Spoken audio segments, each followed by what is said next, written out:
Okay.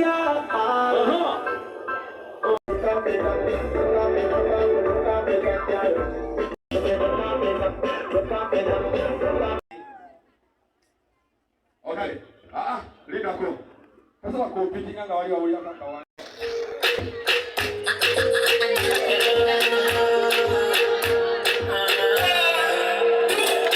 I see you, bro. I see you. Come on. Judges, you watching this, right?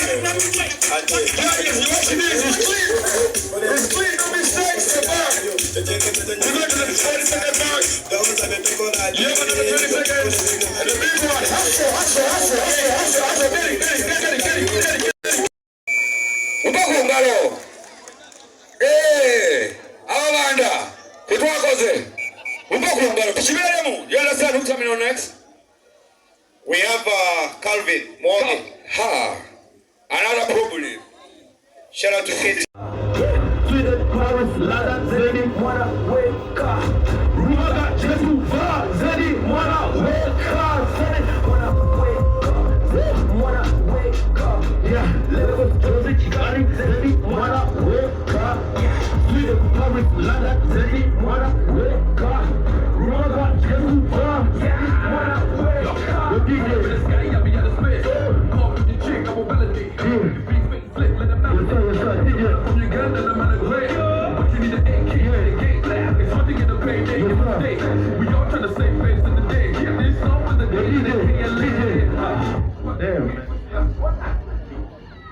Yes, sir. I go by the number Flex and Paper, couple of boys. Let's do the next song, bro. This is a song for Chapter Guy. It's for every winner out here. Can he raise his game? The crowd want him to win this. He will deserve it. Everyone chasing hard. And Chapter Guy found something else. He goes away again. Chapter Guy hanging on. Shout out to Phil from America. I love you on this one too.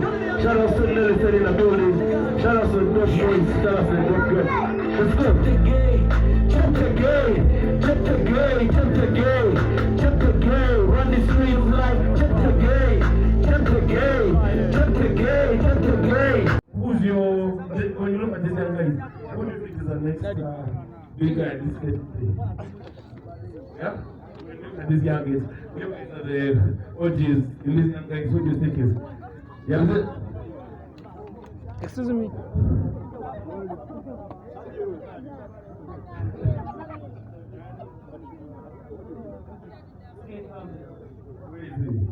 Where's the Babylon? No, you guys, okay. Let's just get two names and you guys. Let's get Babwe and Savo. So who is it? Yeah?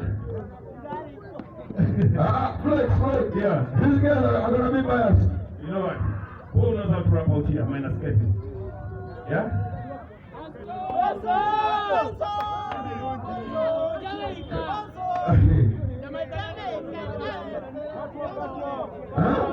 Where is he? I don't know what's my rap. I don't know. Yeah. I'm here, instrumental. We can play the first instrumental. DJ. Go instrumental hip hop. But make it quick.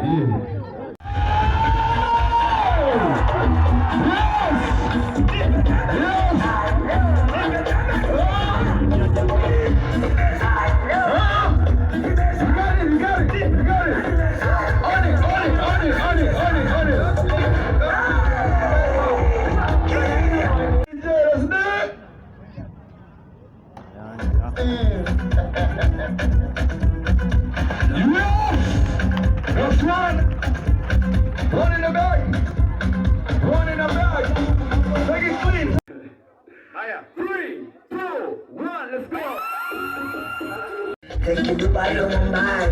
Everybody on my mind. It must be feel the guy.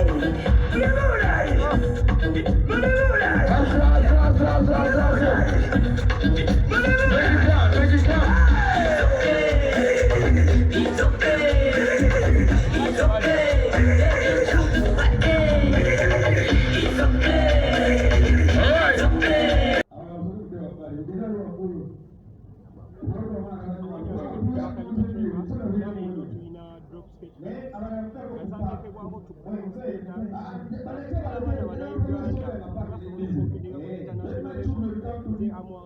qualified for Olympian. I'm an Olympian. I qualified then in the competition.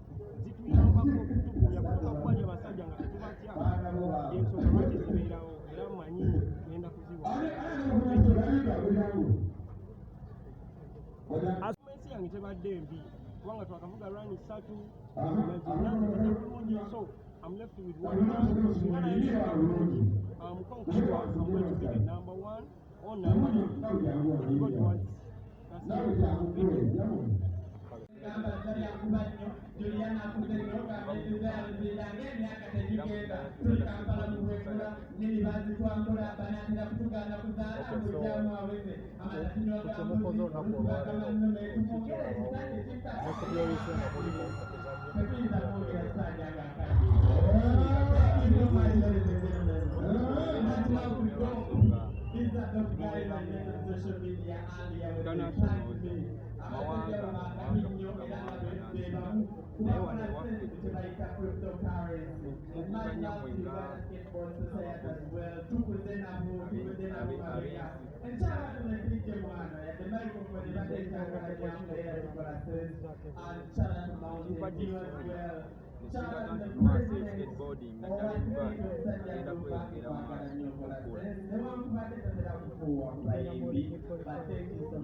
Discipline, Mizanyo Jonegala, a component of a pillar in soccer with Mizanyo.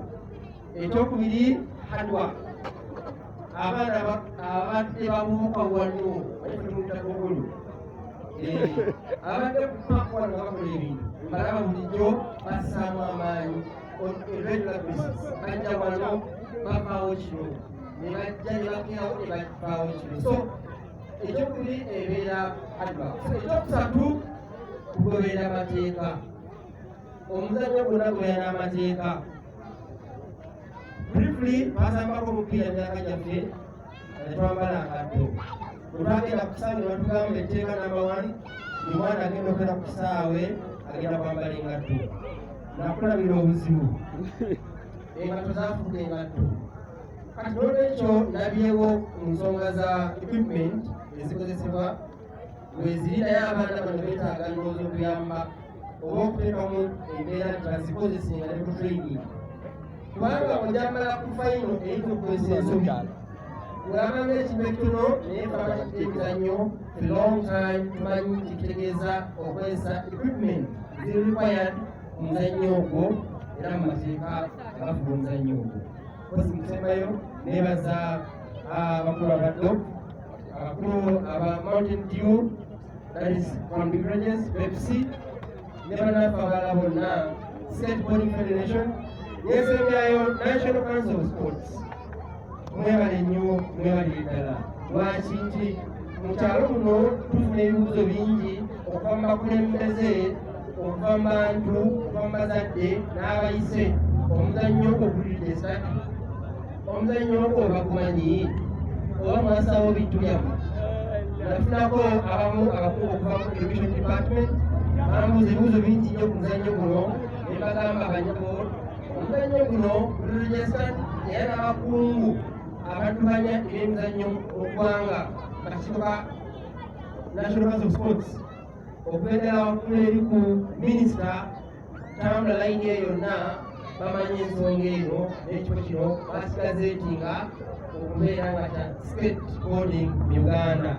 So beerongera okusaba abazadde bangi bampakanya batwaganya nti era nenda bw'omwana alijja bakulukandwa ajja kundaba nagenda okulomulembe bya mizannyo music and sports ebintu ati ebigenda okubeera mu generation ebigenda okukola sente ebyaffe bye tumanyi bigenda bivaawo omwana agenda wabula kateeka namba wano muganda wange ali eyo naye ng'abuze buvuzi buno buntu bona bavuga amatwala neyanze buli muzannyo guno gwa skateboard basically nga national council turn up osobola gyogerako ki empaka zonna basically kyosobola okuba nga oyogera ku event ey'omuntu guno eguddewo omwaka 2024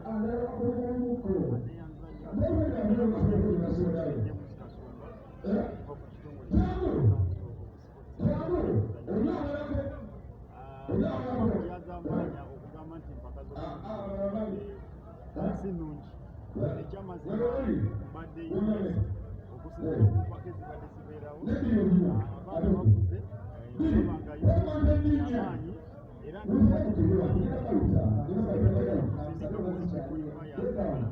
bagenda at least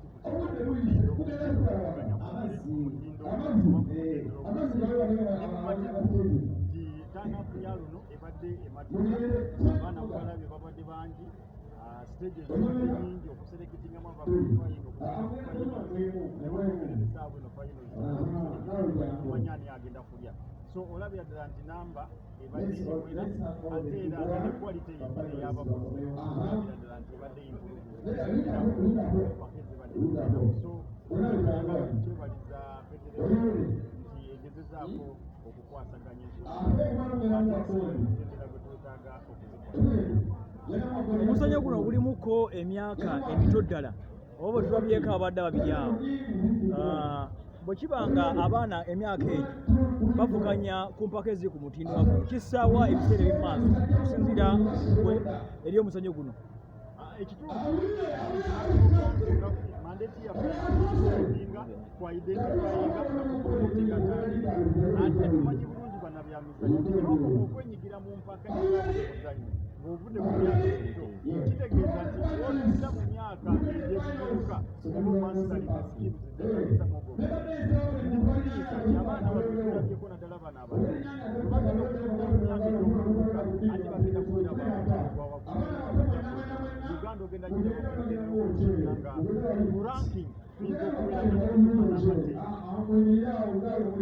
ebisaawe nga bino bitono nnyo mu ggwanga Uganda kiri wano n'ekitintale mu ggwanga lyonna basically nga national council what is your take kikyosobola okuba nga oyogera yes oba Luganda kikyosobola okuba nga oyogera ku bisaawe okuba nga ebitono era omwaka guno n'ogujja nga tuteekera olympic qualifiers tusobire ki ekituufu nga sikukyamu fena tumanyi omuwendo ogwetagisa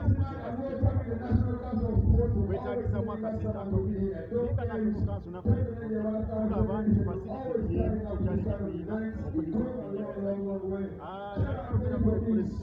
waliwo partnership egenda okubeerawo ne abavugirizi b'essente abagenda okuzimba ebisaawe bino projects ez'enjawulo era twatula nabo mu meeting tugira nti bagenda kukuba platform entuufu bali national council naye nga funa tukulisaganya facility ezetaagisa akasente akangi nga bwe mumanyi eggwanga si priority nti item emulyoka gyetekako priority wabula ebira bingi baje tugikompitingako n'ebintu ebyenjawulo naye ginesuusi nti bwe tufunayo bapatanaz ab'enjawulo tujja genda kugenda kuba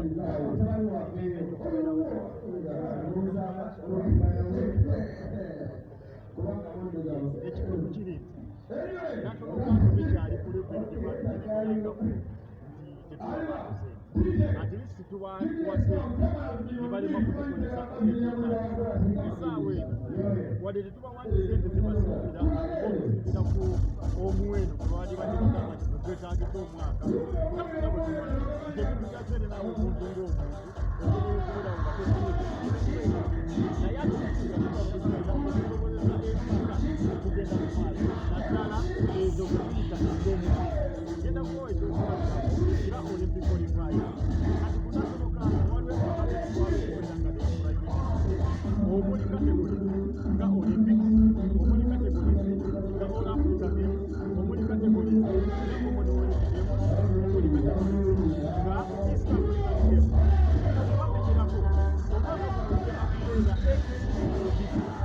mulimu Olympic, mulimu Africa Games,